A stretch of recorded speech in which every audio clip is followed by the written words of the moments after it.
Okay. All right. This meeting is being recorded. Good evening, everyone. This is me, Kimberly James. I am the council person for Ward 1. And this is the ward meeting, monthly meeting that I try to do to bring the experts to you, which is our employees of our great city of Forest Park, to give you updates of what's happening in their respective departments and to kind of let you know what's going on. So I appreciate you all for coming back and listening to this recording. So we're going to go ahead and get started. I guess, Dr. Cooper, do you have any updates for us? Would you like to start, or should I move on to the departments? No, I have no updates as of right now. I let all the department heads speak on their own things. I could speak on some of theirs, but I'm not going to steal their shine. I'm going to let No, them. don't steal their thunder. Don't steal their thunder. All right, Director Jinx, I'm gonna start with you, sir, in our Public Works Department. Good evening, everybody, and thank you, Councilman James. Sort of recap from last month on the root damage and other stuff. The asphalt plants are been down, or the weather hadn't been cooperating, but we haven't forgot about them issues. We will address them, but we are out pruning limbs and everything, and we're also putting out mulch, getting ready for the spring flowers coming up next month. And PB&Z is in coordination with Public Works on helping on sanitation issues. We're a little short staffed over here, so I appreciate Ken helping out on that end. And we're sort of pulling from all departments to keep Public Works going. And we haven't slowed down none, and we're receiving all the calls. And as Miss Diane probably let you know, that we have a whole list, and hopefully we're working on a job fair. I don't have all the details. I know me and Miss Brown have talked about it, but we have jobs posted, and we're planning on posting more jobs next week. And we are now qualified to apply for the LAP we're certified. We're applying for the application to submit to the state so we can start hopefully getting some of these federal grants in to move the city forward in a better fashion. The application is not as easy as most people seem. Everybody I've called for help, they don't have it. So we are in the process, and hopefully within a week or so we'll be certified so we can start applying for grants. And that's about it.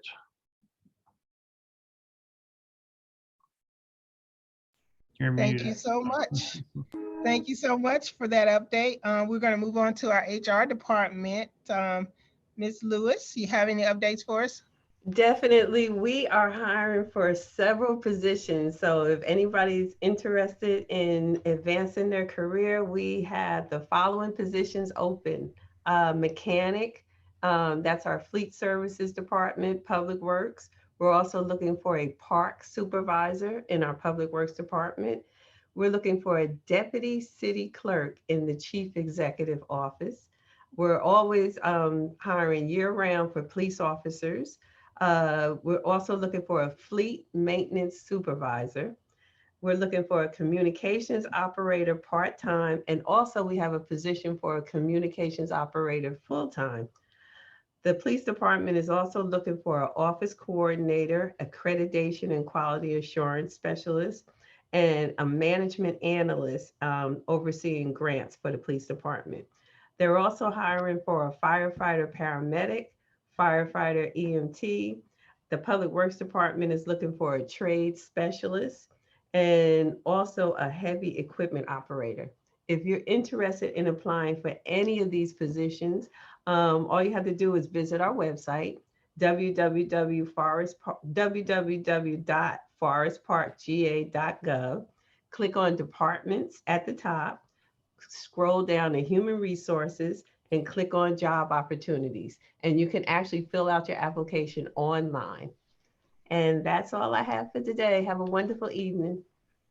Thank you, Deputy Director Lewis. I appreciate that. And good news about the job postings. Hopefully, things will go well at this council meeting on Monday, where we will increase our base salary and give our employees some incentives for sticking along with us. Hopefully, we can make that happen. We'll go ahead and move to our zoning department with Supervisor Fleming. Good evening, Councilwoman James Thank you. and distinguished guests. It's good to be here this evening. Just a report from Ward 1 on code violations found in January of last month. And there were 43 cases found last year and/or were addressed. 29 cases were resolved.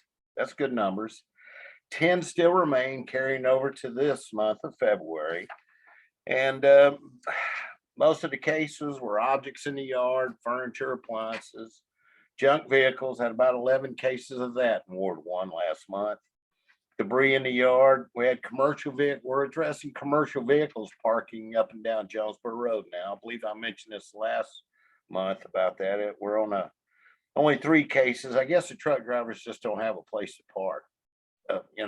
They're waiting to unload at Kmart, and in the meantime, I guess they're trying to find a place on Jonesboro Road to park at. And we have a new ordinance that says you can't park there. So trying to work with those guys, and so they're not tearing up the parking lots out there.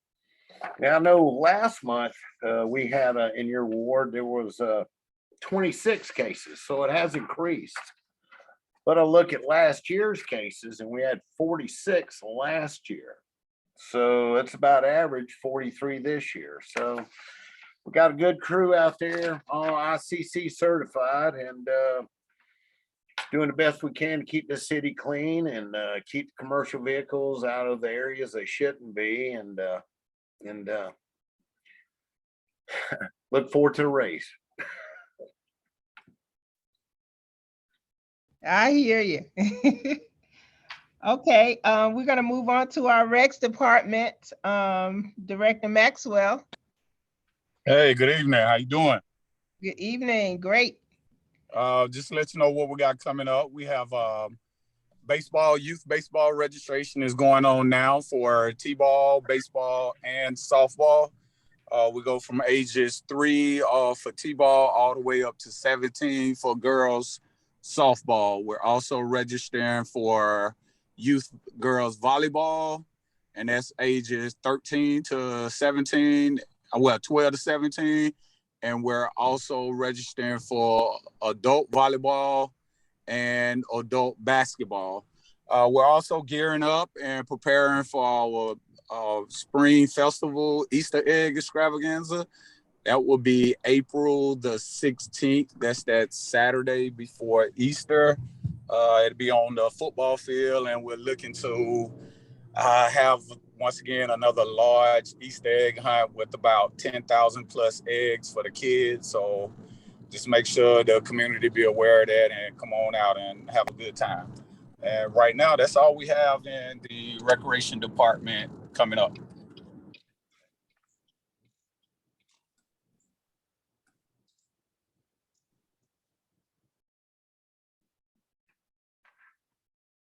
Sorry, I think I was muted.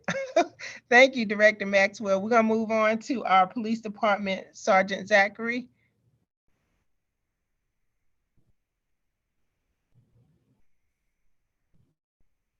Good evening, everyone.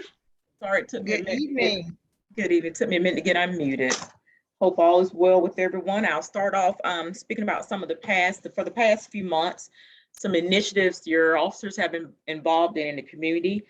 They've been out identifying some of our homeless populations and been providing food, warm blankets, and just helping them out, passing out meal bags and trying to help them, where we can, and try to get them the resources that they need.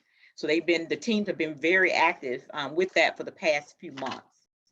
And we were also fortunate again to get some food bags from Wholesale Food Outlet to pass out as well.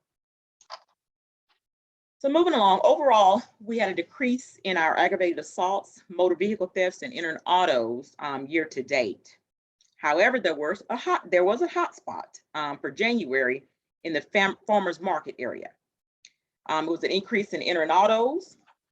And what are we doing? CID, our criminal investigation division, they're following up on the leads that we have from some other arrests that was made in some of our neighboring jurisdictions. So we're following up on some of those.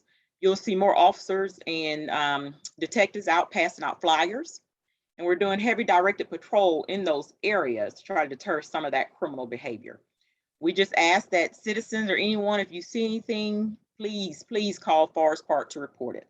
We're just a phone call away. And something that was brought to our attention that I try to put out on social media, we had some cases of some slider incidents in the city. That is when you're at the gas station and you get out on your car, get out on one side of your car, you leave the car unlocked in the purse, they're sliding in right behind you to get your purse, laptops, whatever valuables that you have visible, and that they can easily grab, they're getting. So at this point, please be vigilant. We're asking that you lock your car doors, you take your key with you, lock car doors while you're pumping gas.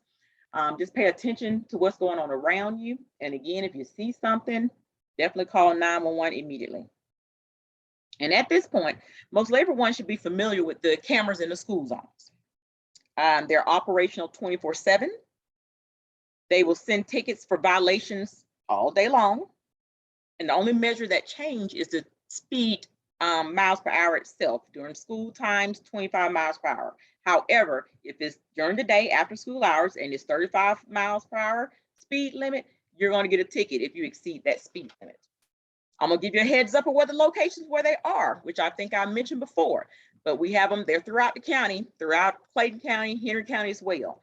But ours are on Reynolds Road, Phillips Drive, Ash Street, Rock Cut Road, and College Street. The reason why I want to speak a little about that is that the numbers are quite disturbing of the citation or violations we've received. We received over 14,000 violations since this initiative has been operational in August. That number is too high for you all to be going through our school systems with our precious little ones, okay? And our big ones. So please just be careful, slow down in the school zones, just slow down and abide by the speed limit, period. Of those, we've given over 4,000 warnings, and we had about 5,000 of them dismissed. So, but like I say, please, those are there to enforce safety for our kids and for our community as a whole. We also, I'll make you aware of the speed bumps and cushions we have on College Street, Slayton Street, Cynthia Lane, and Ponderosa Park, if you were unaware of those. Now you know about those as well. Slow down in those areas also. That is why those items are there.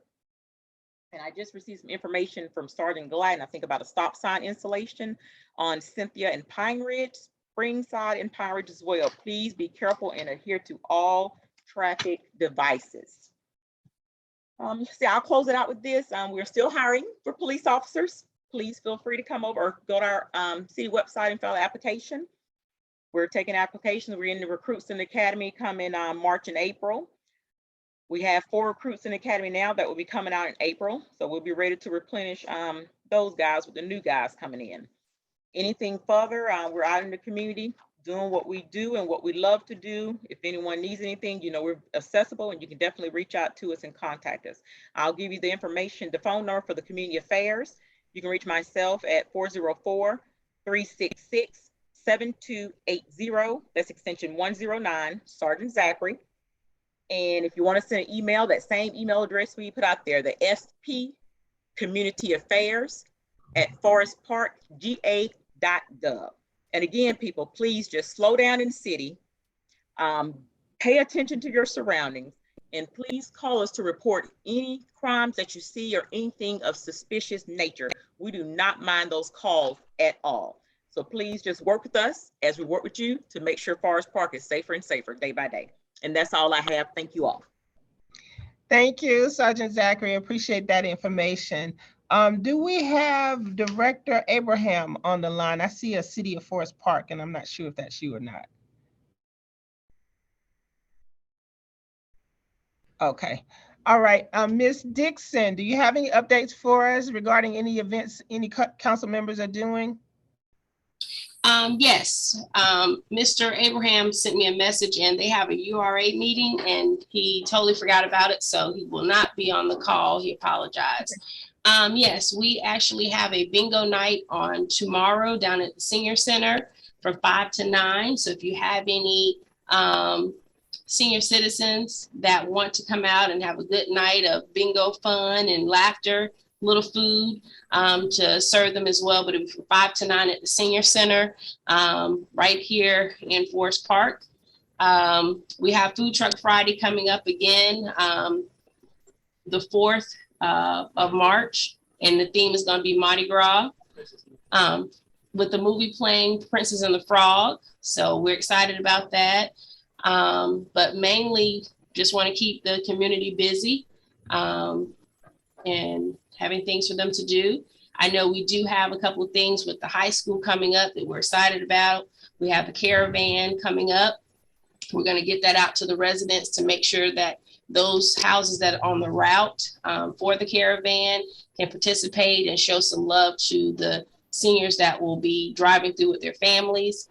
That's about it for right now. Thank you very much. I want to thank everyone for giving your input this evening. I do have an event on March the 6th. It's going to be a hunger walk run. I haven't gotten that information to you yet, Ms. Dixon, but I am raising funds for the Forest Park High School community. Well, actually Forest Park High School, but it's under the team name Forest Park High School. It's the Atlanta Community Food Bank. We are all 100% of your donations will go towards the food giveaways that we do at Forest Park High School. So we're going to be getting information out about that. Those that want to walk with me, we'll be walking around Star Park. The t-shirts are included when you register with the Atlanta Community Food Bank. I will get that information to everyone so that you all can participate, those that want to participate in that. Let's see, want to remind everyone of the council meeting that's coming up on Monday. And I think that is about it. Dr. Cooper, was there anything else, sir? Nothing further. I think you've touched on everything. Okay. Wonderful. Thank you so much, everyone. There's groundbreaking happening on College Street with the new senior center. I know a lot of seniors have been asking me when can they put their application in, and just want to say the city is not in charge of that. But I believe the mayor has spoken with the developers or the owners, and they're going to be putting out something soon at their sites. There's only 60 units there, so those 55 and older that would like to be a part of that community, make sure you get your applications in and do whatever you need to do to get started with that. So with that said, everyone, thank you for my subject matter experts.